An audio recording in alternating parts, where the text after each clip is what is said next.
So ito Lord, sign na naman ito na may nang manghuhuli sa unahan. Tignan natin to. Ayan o, maraming mga nakatambay na kolorom na truck. Yan, ito pa o. Yan.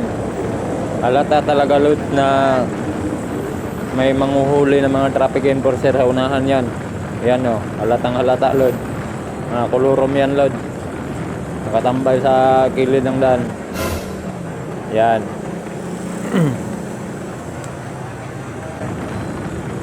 Araw-araw sipag lang, araw-araw sipag lang. Yan Lods, yan, daming enforcer oh. Yan. Ayun, may nahuli Lods. So, yun Lods no. Dapat talaga magpa-retro na tayo sa mga sasakyan. Marami pa ring violation kahit na kumpleto sila sa papel. Yung mga driver hindi naman naka ng uniforme nila, mga suot nila pagbiyahe. O yun, meron talaga mahuli.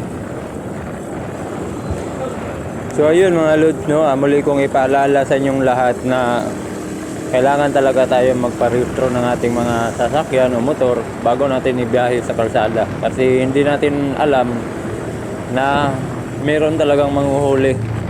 O trabaho naman nila yun na manghuli at hindi naman tayo dapat nandito sa kalsada kung hindi kompleto yung mga papers natin sa ating mga sinasakyang motor. Kasi delikado yan pagdating ng araw na madisgrasya ka, magkakaproblema ka talaga Lods. O yun lang Lods, paalala ko lang yung lahat, kunting ingat lang tayo sa pagmaneho ng motor, lalo lang sa mga sasakyan ng mga malalaki. Ito pa o, sigurado to, nahuli to.